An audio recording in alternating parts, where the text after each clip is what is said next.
Bonjour à toutes et à tous, je m'appelle Clara et je vous souhaite la bienvenue sur 42 nuances de SF, le podcast français qui explore tous les aspects de la science-fiction.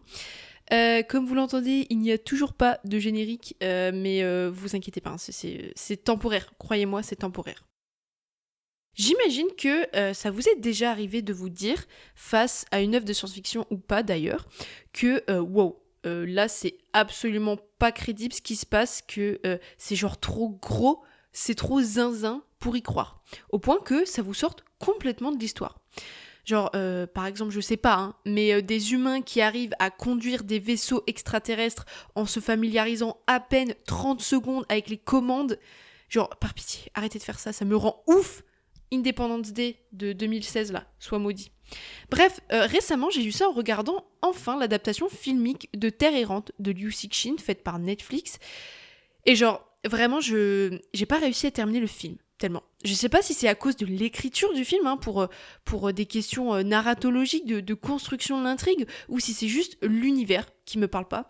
Parce que j'ai lu le livre aussi avant de voir le film, et ouais, je vous avoue que le livre ne m'a pas convaincue non plus. Mais c'est pas la première fois que je ressens ça, notamment en lisant une œuvre de Liu Cixin, et je vais vous expliquer pourquoi, peut-être que je ne suis pas la seule.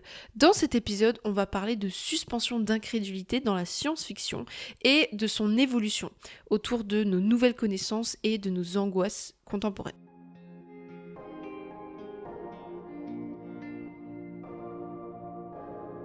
Déjà pour cet épisode, je pars de Terre errante de Liu Cixin, mais gardez en tête que ça aurait pu être plein d'autres œuvres. C'est juste que c'est avec ce livre-là spécifiquement que j'ai eu l'idée de faire cet épisode. Terre errante, c'est une nouvelle longue écrite par Liu Cixin, écrivain de SF chinois, qui a écrit entre autres la trilogie du problème à trois corps. Cette nouvelle, Terre errante, elle a été publiée en 2000 et redécouverte avec le succès planétaire de son problème à trois corps justement. En France, Terre errante a été publiée en 2020 chez Actes Sud et traduite par Gwenaëlle Gaffric. Il y a aussi son adaptation en bande dessinée en 2022 en France sous le titre de Terre vagabonde et en 2019, la nouvelle est adaptée en film par Netflix. Donc en gros, Terre errante fait partie de ses œuvres les plus populaires. Dans Terre errante, Liu Cixin part de cette question. Et si, au lieu d'utiliser des vaisseaux spatiaux pour explorer la galaxie ou fuir la Terre sous une menace trop importante, l'humanité décidait de déplacer carrément la Terre? En gros, dans l'histoire, le Soleil entre dans une phase d'expansion qui va détruire la Terre dans quelques siècles. Les nations du monde entier se rassemblent et plutôt que d'abandonner la Terre, elles se lancent dans le projet fou de transformer la Terre en arche stellaire. Pour ce faire, des milliers de gigantesques propulseurs sont construits à la surface de la Terre en 300 ans. Il faut 300 ans pour construire ces propulseurs qui vont ensuite modifier la trajectoire de la Terre, l'éjecter de son orbite et la propulser en direction de Proxima du Centaure, l'étoile la plus proche. Évidemment, ça ne se fait pas sans conséquences, la Terre, loin du Soleil, devient glaciale, les écosystèmes s'effondrent, l'humanité doit vivre dans des villes souterraines, c'est une réorganisation totale qui dure sur des générations. Voilà le pitch. Classique délire de science-fiction sur lequel tout le monde s'accorde à dire que c'est évidemment ultra improbable et c'est ok parce que c'est une histoire typique de science-fiction. Alors pourquoi je viendrais vous faire chier avec ma suspension d'incrédulité là? Est-ce que je vais vous faire l'affront de vous expliquer pourquoi c'est pas possible de sortir volontairement la Terre de son orbite? Alors bien sûr que non, je suis pas là pour ça. Je suis là pour un truc un peu plus compliqué que ça. C'est certes une des rares œuvres de science-fiction où j'ai vraiment dû user de ma suspension d'incrédulité, genre j'en ai grincé des dents, mais pas pour la raison à laquelle vous pensez. Je sais même pas par où commencer. Déjà, oui, en vrai, définissons ce qu'est la suspension d'incrédulité. Peut-être que vous en avez déjà entendu parler. Pour cet épisode, je me base en partie sur un article paru dans Res Futurae, écrit par Éric Pichol, physicien au CNRS. Cet article, je vous le conseille, il est plutôt court et très accessible, et il porte donc sur la suspension d'incrédulité dans la science-fiction. Éric Pichol l'a décrit comme étant une opération mentale qui consiste à passer outre, à suspendre les réserves ou les soupçons qu'on peut avoir autour de la crédibilité d'une idée, ce qui va nous permettre d'aller tout de même de l'avant. En gros, c'est le fait de se dire, ouais, J'y crois moyen, mais vas-y, pour les besoins de l'histoire, je vais faire semblant d'y croire. Vous voyez de quoi on parle ici, ça nous est déjà toutes et tous arrivé. Comme l'écrit Éric Pichol, la suspension d'incrédulité est un processus nécessaire pour s'immerger dans toute fiction. Il écrit, je cite, « En SF, il convient de dépasser les réserves qu'on peut avoir par rapport à la démarche scientifique entre guillemets de l'auteur, d'acquiescer aux prémices du monde possible narratif pour jouer avec elles. La récompense, bien entendu, tient dans le plaisir de la lecture, qui est dans ce cas aussi plaisir de la spéculation. » Fin de citation. Il compare ça à l'apprentissage, la pédagogie, où quand on apprend, on doit aussi faire confiance à notre prof et qu'avant d'acquérir une connaissance nouvelle, on doit renoncer à nos préjugés de départ. C'est sûr que la science-fiction est un genre qui fait particulièrement appel à notre suspension d'incrédulité.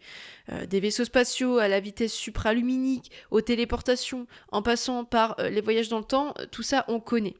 Et cette incrédulité, elle est très très variable d'une personne à une autre, selon nos propres références, nos expertises et nos propres attentes face à une œuvre.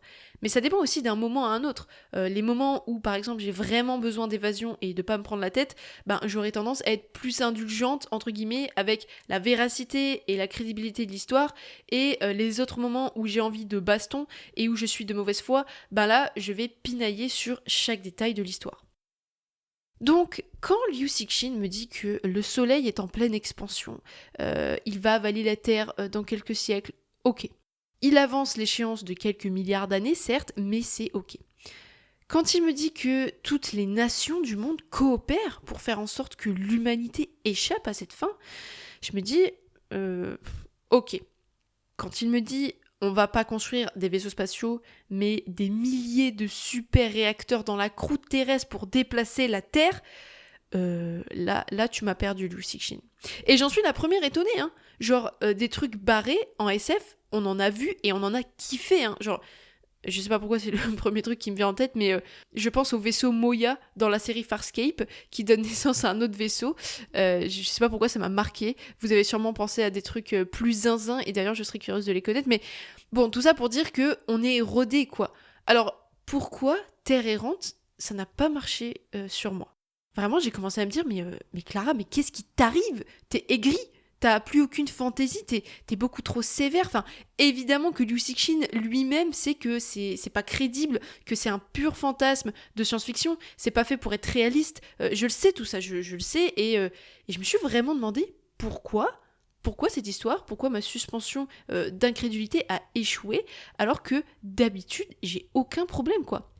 Et en fait, à force de réfléchir, j'ai capté que ce qui me gêne, c'est pas tant la faisabilité de déplacer la Terre avec des super réacteurs. C'est fun, on est là pour ça.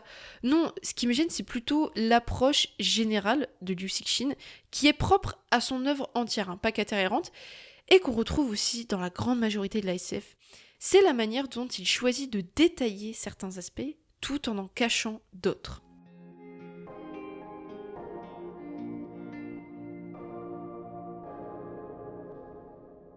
Il faut savoir que Liu Cixin a une écriture très saturée de détails techniques, de déductions scientifiques. Il se documente beaucoup, il pense à tout, aussi bien les détails scientifiques que politiques, économiques et sociétaux, et ça rend ses histoires très plausibles et très complètes. Sur ses propulseurs, il prend soin de donner plein de détails techniques et très crédibles. Par exemple, on nous dit que ces propulseurs, il y en a 12 000, répartis en Asie et en Amérique du Nord. Je cite, les deux seuls continents dont la structure géologique peut supporter l'énorme poussée engendrée par les machines. Leur activation génère des faisceaux de plasma dans le ciel qui engendrent des tempêtes et qui réchauffent l'atmosphère au point que les gouttes de pluie peuvent brûler au 3e degré. On nous dit qu'il y a 2 types de propulseurs, les monts et les pics. On les appelle aussi les chalumeaux de Dieu. Certains font 11 000 mètres d'altitude, soit 2 000 de plus que l'Everest. Ce sont les roches volcaniques qui leur servent de combustible. Ils font trembler le sol. Il a fallu 300 ans pour les construire. Bref, dans le livre, on nous dit que ce sont les machines les plus puissantes jamais créées par l'homme. Autant vous dire que Liu Cixin s'est fait plaisir. Il a pensé à tout, sauf à un truc. Il zappe la question fondamentale suivante. D'où viennent les ressources pour construire les milliers de propulseurs planétaires. Liu Cixin ne dit quasiment rien sur les implications matérielles de la construction des moteurs, sur l'extraction minière, sur comment on trouve les trillions de tonnes de matériaux qu'il faut pour construire tout ça. Il ne dit rien aussi sur les conséquences monstrueuses d'une telle transformation de la croûte terrestre, la déforestation, l'effondrement des écosystèmes, tous les déchets, la pollution et le réchauffement néfaste que ça génère. On sait juste que les humains doivent se réfugier dans des villes souterraines. Énième prouesse technologique, comme si c'était pas assez déjà de gérer 12 000 propulseurs planétaires. Ce qui me gêne donc, c'est que d'un côté, Liu Cixin est hyper exigeant sur la physique, l'astrophysique, l'ingénierie de propulsion. Il veut que tout tienne debout dans le cadre d'une logique scientifique, mais aussi sociétale et politique. Et de l'autre, il escamote toute la réalité des limites planétaires écologiques. Et en fait, puisqu'il adopte une approche ultra détaillée sur tous les plans, moi je m'attendais à la même exigence sur les conditions écologiques. Au moins un tout petit peu. Je demande pas non plus un truc ultra détaillé et ultra crédible. Sauf qu'il ne fait pas, et ça fait ressortir encore plus fort ce point aveugle des considérations écologiques et surtout de la disponibilité des ressources. Quand on lit Liu Cixin, on comprend vite qu'on ne peut pas vraiment attendre ça de lui. Lui, il est plutôt obsédé par la cosmologie et les rapports de l'humanité au cosmos. Et il fait ça très très bien en plus. Ses questions centrales dans son œuvre tournent vraiment autour de notre place dans le cosmos. Il voit surtout la Terre comme un objet cosmique perdu dans l'univers. Donc on comprend vite que les limites écologiques ou matérielles de la Terre ne l'intéressent pas vraiment. Mais on pourrait quand même le voir comme quelque chose de contradictoire parce que on l'a un peu vu dans l'épisode sur les vaisseaux spatiaux, mais la Terre est un peu un vaisseau spatial en elle-même avec des ressources finies. Et dans Terre errante, la Terre est littéralement un vaisseau spatial, donc c'est d'autant plus étonnant de ne pas se confronter à ces questions. Mais bref. Évidemment, c'est pas le seul artiste de SF à faire ça. Terre errante n'est qu'une œuvre parmi des centaines d'autres qui s'inscrivent dans ce même réalisme rigoureux et qui pourtant passent totalement outre ces questions environnementales. C'est un phénomène plus large qui concerne la SF et on va voir pourquoi.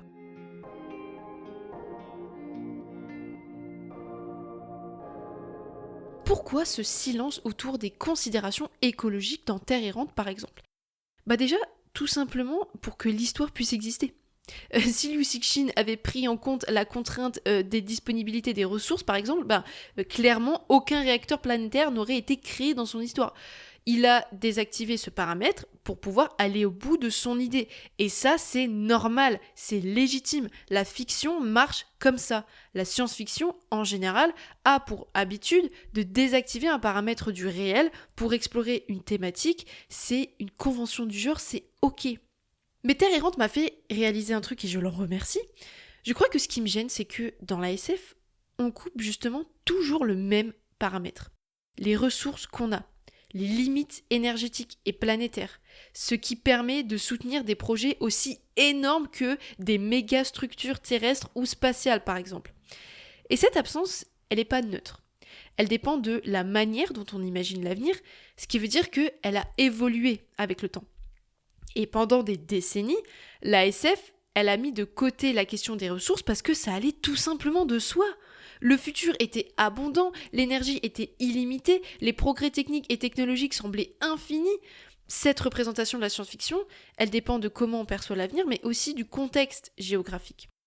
Terre errante, c'est un exemple intéressant parce que c'est une œuvre représentative d'une époque, certes, mais surtout d'un endroit qui est la Chine des années 2000. C'est une Chine de l'après-ouverture économique qui se projette comme une puissance spatiale qui rêve de grands projets scientifiques et de technologies énormes. À cette époque, il y a une foi accrue dans le progrès technique et dans l'ingénierie à grande échelle. Liu Cixin est tout simplement un auteur qui s'inscrit dans l'imaginaire d'abondance industrielle qui était propre à ce moment-là de l'histoire de la Chine.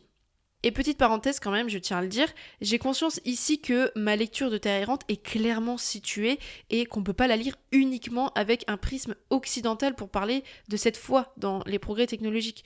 Dans la culture chinoise, déplacer la Terre, ça reviendrait pas à dominer la nature comme on le comprendrait ici. C'est surtout préserver la maison avec un grand M et maintenir la continuité de la famille et du collectif. C'est tout l'héritage d'une fable très connue en Chine, du vieil homme qui déplaça les montagnes. Et ce mythe, en fait, il raconte déjà ça, que la nature n'est pas sacrée ni intouchable, elle est malléable, transformable par la persévérance humaine.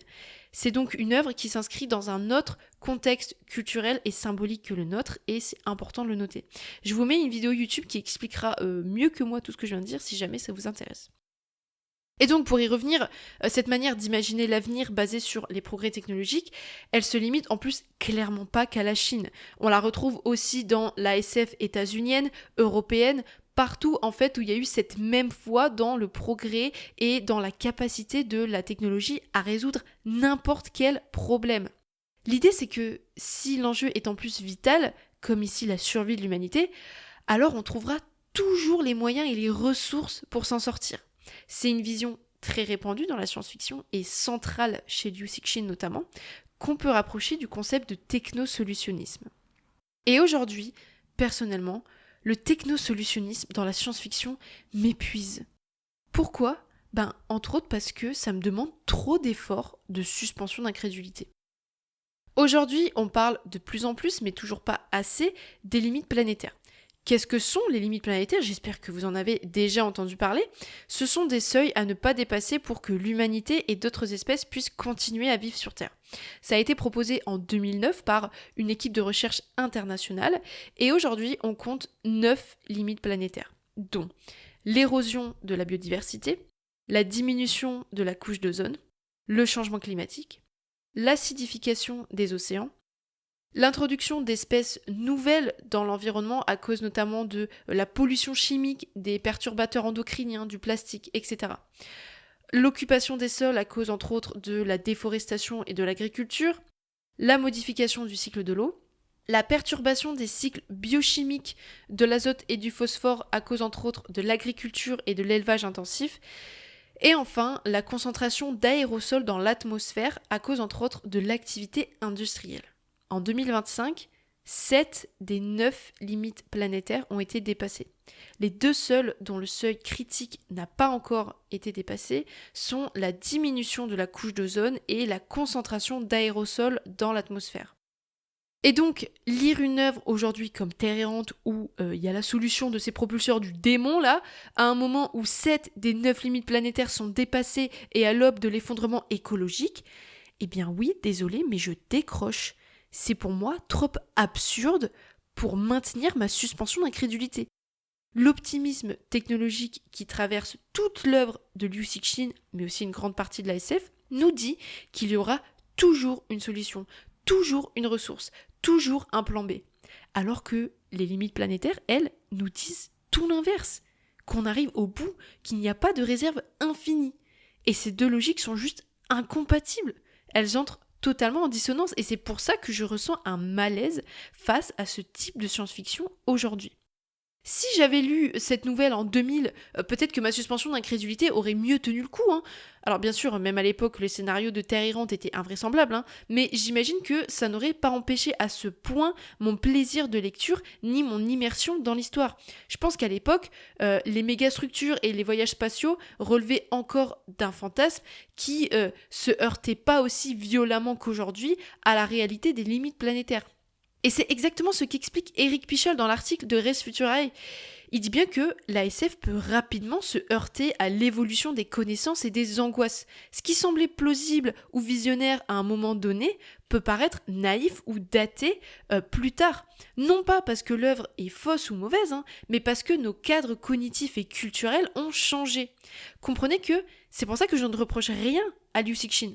On ne peut pas exiger d'une œuvre qu'elle intègre des préoccupations contemporaines qui n'étaient pas dominantes à son époque ou dans son pays.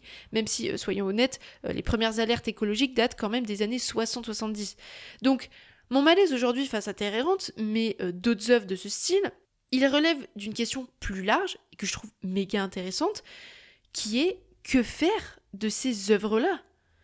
Comment lire de la vieille SF quand nos cadres cognitifs et culturels ont autant évolué et s'en sont autant éloignés ?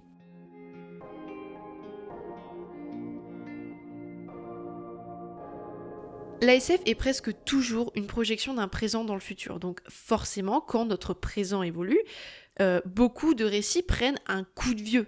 Parfois au point de basculer dans une sorte de fantaisie ou de merveilleuse scientifique comme on l'entendait au début du genre. C'est un peu des œuvres hors du temps, vous voyez.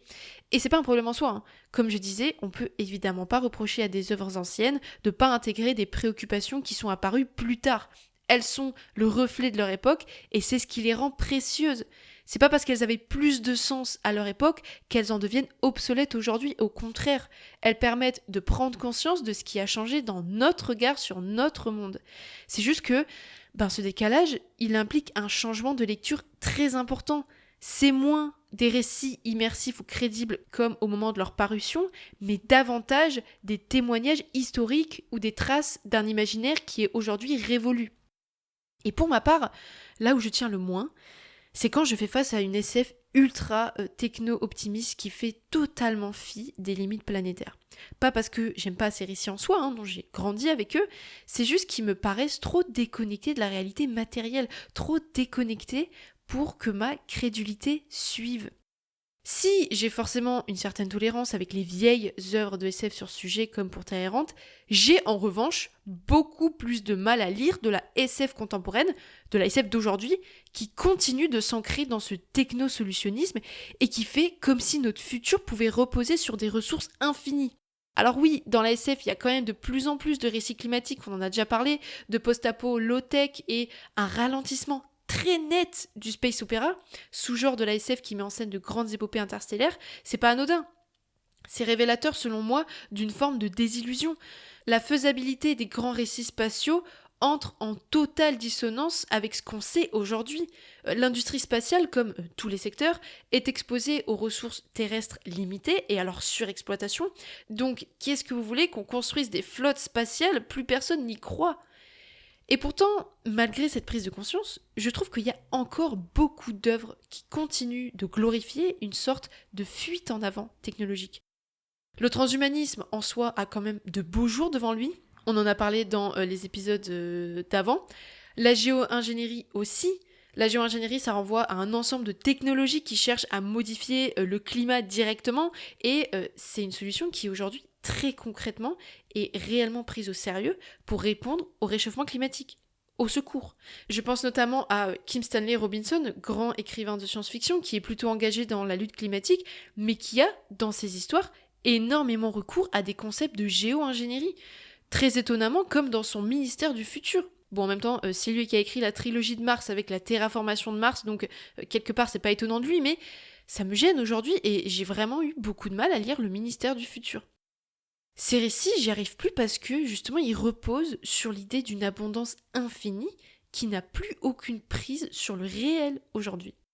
Du coup, vous vous dites peut-être, mais Clara, voyons, alors on dit au revoir au space opéra, tu voudrais que toute la science-fiction soit de la fiction climatique? Alors, dans un monde idyllique, pourquoi pas, mais non, pas besoin que ce soit le sujet central. Si une œuvre veut parler de premier contact alien, de voyage dans le temps, de bons gros voyages interstellaires, c'est très bien. Je prends toujours autant de plaisir à lire ça, c'est pas la question. Cependant, pour que moi, personnellement, je sois immergée à fond dans une œuvre, il faut que la question écologique soit crédible, au moins en arrière-plan. Si on me décrit un futur où la Terre est encore habitable pour des humains comme nous, j'ai besoin qu'on m'explique pourquoi. Parce que aujourd'hui, l'époque dans laquelle je vis ne va clairement pas dans le sens du respect des limites planétaires. Donc il faut me dire, est-ce que dans tel futur l'effondrement a été évité, résolu? Pourquoi? Est-ce que les extraterrestres ont sauvé la planète? Est-ce que l'humanité a quitté la planète? Ça peut marcher même si ce sont des messages plutôt déresponsabilisants et escapistes, auxquels je n'adhère pas du tout, mais ça c'est une autre histoire. Et pour être clair, quand je parle de crédibilité écologique en arrière-plan, ça peut prendre plusieurs formes. Si on me dit par exemple qu'on a développé l'extraction minière sur la Lune ou dans les astéroïdes pour répondre à la raréfaction des ressources par exemple, c'est une proposition de réponse crédible. Même si, personnellement, là aussi, j'aurais du mal avec le message que ça renvoie. Celui d'un imaginaire qui pousse toujours vers plus d'exploitation et de dépendance aux ressources. J'y adhère pas, mais je reconnais que ça reste une façon cohérente de répondre à la question. Tout ça pour dire que ne pas en parler du tout, c'est ignorer l'éléphant dans la pièce. Je crois qu'une œuvre de science-fiction qui fait l'impasse sur l'effondrement écologique me gêne. Du moins, je la trouverai toujours moins crédible et ça m'empêchera toujours d'être immergée à 100% dans l'histoire. Encore une fois, je suis pas là en train de dire que la SF doit être comme ça ou comme ça, par pitié, non. Je veux clairement pas enfermer la SF dans une seule thématique, dans des carcans. Mais je me pose juste la question, parce que la SF c'est le reflet de notre présent et de nos angoisses présentes, donc oui, je suis étonnée quand de la SF pensée aujourd'hui ne prend pas en compte les limites planétaires et l'effondrement écologique. Et je pense que la SF qui fait semblant que le problème n'existe pas, c'est une manière à elle de fuir, de continuer à rêver malgré tout, ce qui est une fonction parfaitement légitime de la fiction, que ce soit clair. Mais ça peut quand même avoir un effet secondaire qui est celui de maintenir des imaginaires déconnectés des enjeux réels, voire du déni. Et honnêtement, je sais pas quoi penser de la science-fiction qui nie des problématiques avérées et inévitables. Je trouve ça dommage parce que, ici spécifiquement, ça peut contribuer à prolonger une vision technosolutionniste du futur à laquelle personnellement je n'adhère pas et du coup je n'y crois pas. J'aimerais terminer sur une phrase qu'a dit Jean-Pierre Andrevon dans une interview pour Ouzbek Erika. Il a dit, je cite, « Fatalement, la science-fiction qui interroge le futur ne peut pas passer outre le péril écologique, sinon ce serait de la fantaisie. » Alors peut-être que j'ai pas été claire ou qu'on va me faire dire ce que j'ai pas dit, donc au risque de me répéter, je vais quand même couper court au potentiel malentendu. Je ne reproche rien à Liu Cixin, je ne suis pas en train de rager contre la Terre errante ou contre les artistes de science-fiction qui ne parlent pas de considérations écologiques dans leurs œuvres. Je ne pense pas que toute la science-fiction doive obligatoirement être de la fiction climatique. Ce que je dis, c'est juste que la SF désactive toujours certains paramètres du réel pour pouvoir explorer une idée, c'est normal, c'est la règle du jeu. Mais souvent, le paramètre qu'on coupe en premier, c'est celui des limites planétaires. Aujourd'hui, ignorer cet aspect crée une dissonance, parce que c'est justement ce qui est devenu le plus réel et le plus urgent dans nos vies. Donc si on attend d'une œuvre de SF qu'elle soit crédible et vraisemblable, c'est paradoxal de passer sous silence ses limites. Il n'y a rien de plus réel que les limites planétaires et pourtant, c'est ce qu'on choisit le plus souvent d'ignorer. Et mon propos, c'est pas de juger les œuvres passées, mais de questionner la continuité aussi de ces œuvres quand nos angoisses contemporaines changent la manière dont on les lit. Tout ça pour conclure aussi sur le fait que la suspension d'incrédulité, elle est contextuelle et elle évolue avec notre rapport au monde réel. Et que sa rupture, c'est pas tout le temps dû à une faute artistique ou autre comme on pourrait le penser. Voilà, j'en ai terminé. Alors comme je parle ici de mon rapport personnel à la SF, je m'attends à ce que certaines et certains d'entre vous n'aient pas ce même rapport et ne se retrouvent pas dans ce que je dis, et c'est grave cool, on peut en discuter. En tout cas, je serais ravie d'avoir votre avis, je veux juste pas que vous pensiez que j'essaye de mettre la SF dans des carcans et que je la décrédibilise si elle sort de ces 10 carcans. Non, la SF est plein de choses et elle doit continuer à être toutes ces choses-là. Sinon, je vous conseille tout de même Liu Cixin, et notamment son problème à 3 corps qu'il a écrit après Terre errante, c'est beaucoup mieux. Merci pour votre écoute, merci encore pour vos retours, je suis tellement trop contente d'échanger avec vous et d'avoir vos super retours à chaque fois, donc un grand merci pour votre soutien et votre suivi. Prenez soin de vous et on se dit à très vite pour le prochain épisode.